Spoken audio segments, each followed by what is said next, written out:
HDFC scholarship one of the biggest scholarships of India, जिसके अंदर students को amount मिलता है अप टू ₹75,000 अपना एजुकेशन कंप्लीट करने के लिए। और ये स्कॉलरशिप मुझे मेरे ग्रेजुएशन के टाइम पे 2 बार मिल चुकी है। तो इस वीडियो में मैं यही डिस्कस करने वाला हूँ कि मेरा इंटरव्यू का एक्सपीरियंस कैसा था, इस इंटरव्यू में कौन से क्वेश्चंस पूछे जाते हैं, इसका रिन्यूअल का प्रोसेस क्या होता है।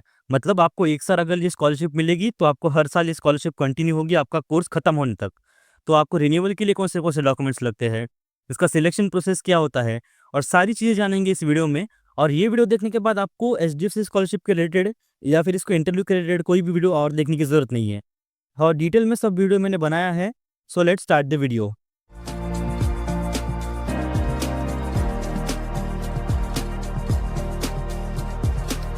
इस वीडियो में हम टॉपिक डिस्कस करने वाले हैं सबसे पहले कि इस स्कॉलरशिप की सिलेक्शन प्रोसेस क्या होती है, कौन से स्टूडेंट्स इस स्कॉलरशिप में कैसे सिलेक्ट होते हैं।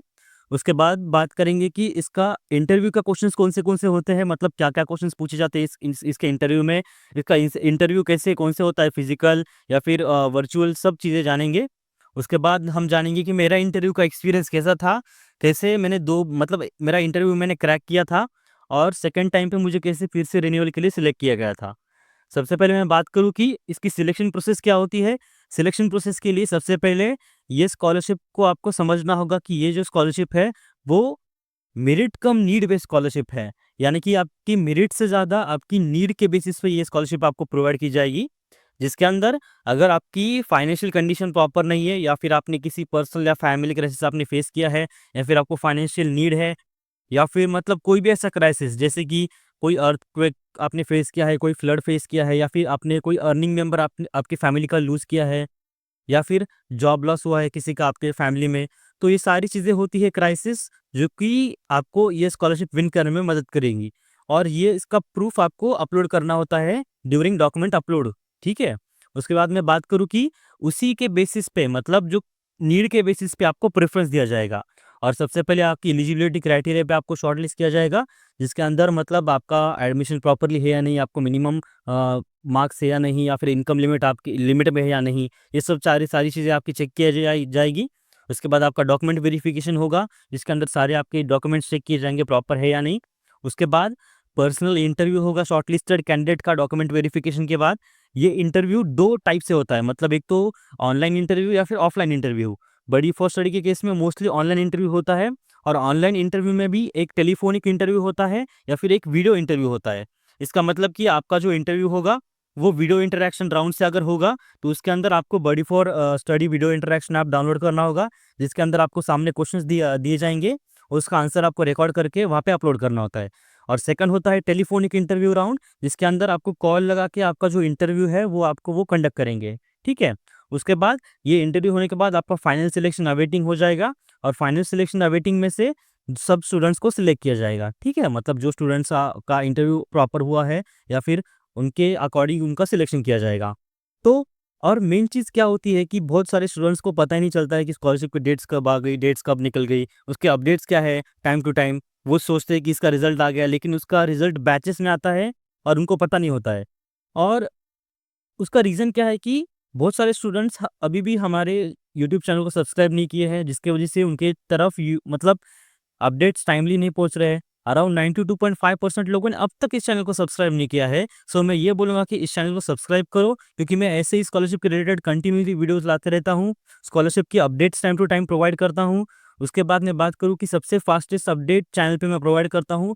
इंडस आईएनडी बैंक स्कॉलरशिप रहे, महिंद्रा स्कॉलरशिप रहो, कौन सी भी स्कॉलरशिप। उसके बाद बहुत सारे स्टूडेंट्स को हमारे अब तक स्कॉलरशिप मिल चुकी है। So stay subscribe to our channel and turn on the notifications, क्योंकि तब जब तक नोटिफिकेशंस ऑन नहीं होगी तब तक आपके पास अपडेट नहीं पहुंचेंगे। उसके बाद मैं बात करूं कि इंटरव्यू के लिए क्वेश्चंस कौन से होते हैं। सबसे पहले आपको ये जो क्वेश्चंस दिखाई दे रहे हैं 6 क्वेश्चंस, ये तो कंपलसरी होते ही है हर इंटरव्यू में, ठीक है? तो ये आपको क्वेश्चंस के लिए आपको प्रिपेयर रहना होगा, ठीक है? मतलब अगर आप बड़ी फर्स्ट स्टडी पे कौन से भी अगर इंटरव्यू अगर दो कौन से भी स्कॉलरशिप का, तो ये 6 क्वेश्चंस तो उसमें होते ही है। तो ये 6 क्वेश्चंस का आंसर आपको प्रॉपर्ली प्रिपेयर्ड करके रखना है, ठीक है? मतलब आपको याद करके रखना है, आपको क्या बोलना है, सारी चीज़ें, ठीक है? उसके बाद मैं बात करूँ तो सबसे पहले आपको क्वेश्चंस होता है कि आपका मतलब आपके बारे में बताइए और आपकी फैमिली बैकग्राउंड के बारे में बताइए। जिसके अंदर आपको मतलब आप कह सकते हो कि मतलब आपके बारे में बताइए, आपका कौन-सा कोर्स चालू है, उसके बाद आपकी फैमिली के बारे में बताइए, कितने लोग हैं, अर्निंग मेंबर कौन है, सब चीज़ें आपको बतानी होगी कि फैमिली बैकग्राउंड आपका कैसा है, ठीक है? उसके बाद आपको सेकंड क्वेश्चन पूछा जाता है कि आपका कौन-सा कोर्स चालू है और आप कौन से कोर्स में हो, ठीक है? मतलब जैसे कि आपका अगर बीटेक थर्ड ईयर है, तो आपको बीटेक थर्ड ईयर ऐसे वहाँ पे बताना होगा। उसके बाद आपको आपके 12th क्लास में कितने मार्क्स मिले थे, वो आपको यहाँ पे प्रॉपर्ली बताना है, ठीक है? क्लियरली। उसके बाद आपका गोल क्या है, करियर एस्पिरेशंस क्या है आपका, मतलब अगले 5 सालों में आपको आपकी लाइफ में क्या बनना है और आप कहाँ खुद को देखते हो अगले 5 सालों में। जैसे कि हर जॉब के इंटरव्यू में आपको पूछा जाता है कि अगले 5 साल में आप कहाँ पे देखते हो खुद को, तो वो चीज़ आपको प्रिपेयर रखनी है।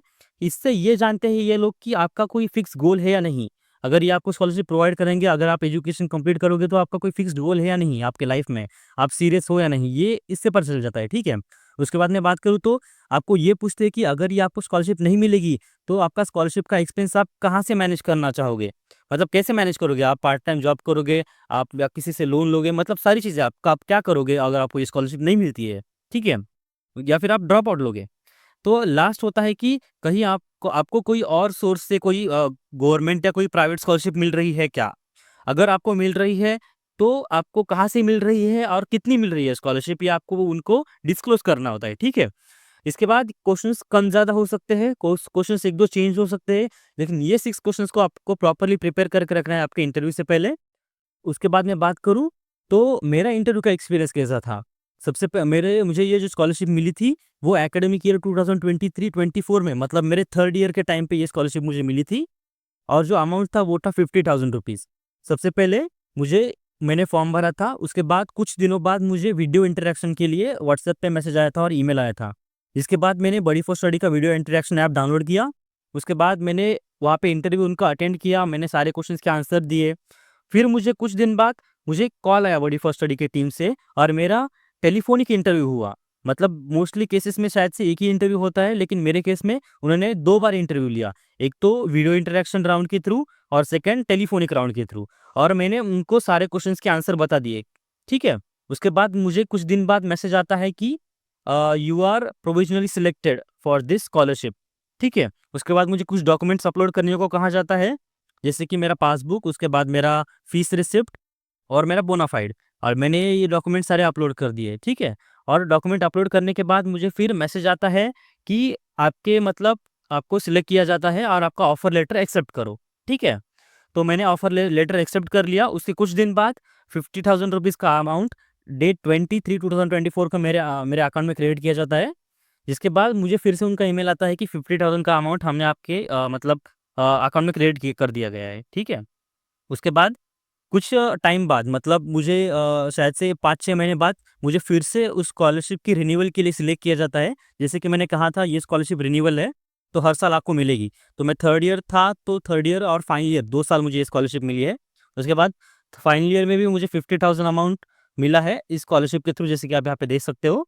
उसके बाद अगर आपको इस स्कॉलरशिप के रिलेटेड कोई भी अगर क्वेरी है, आपको पूछना है कि ये स्कॉलरशिप में ये डॉक्यूमेंट चलेगा या नहीं, क्या मैं एलिजिबल हूँ या नहीं, XYZ मेरे कुछ भी अगर डाउट्स है आपके, तो आप बडी फॉर स्टडी की इस हेल्पलाइन पे कॉल कर सकते हो, एक्सटेंशन नंबर 116 आपको याद रखना है। उसके बाद अगर आपको और भी कोई क्वेरीज़ है, तो आप इस ईमेल पे बडी फॉर स्टडी को कॉन्टैक्ट कर सकते हो और आपको सारे आपके क्वेरीज़ के आंसर मिल जाएँगे। जैसे कि आपकी इनकम लिमिट हो, आपकी कुछ भी हो, मोस्ट ऑफ द चीज़ें वेबसाइट पे अवेलेबल है। फिर भी अगर आपको कुछ भी और चाहिए इन्फॉर्मेशन उनकी तरफ से कि आपका XYZ आपका मतलब डॉक्यूमेंट है, ये वैलिड रहेगा या नहीं, तो ये सारी चीज़ें आपको बडी फॉर स्टडी के कॉन्टैक्ट से आपको पता चल जाएगी। उसके बाद सारे अपडेट्स जल्दी से जल्दी और फास्टेस्ट आपको मिलने के लिए आप हमारा व्हाट्सएप चैनल जॉइन कर सकते हो और हमारा इंस्टाग्राम हैंडल फॉलो कर सकते हो, जिसकी वजह से आपको सारे अपडेट फास्टेस्ट मिलेंगे। So that was all for today's video. Share this video with all your friends जिनको फाइनेंशियल हेल्प की ज़रूरत है। Thank you so much for watching this video.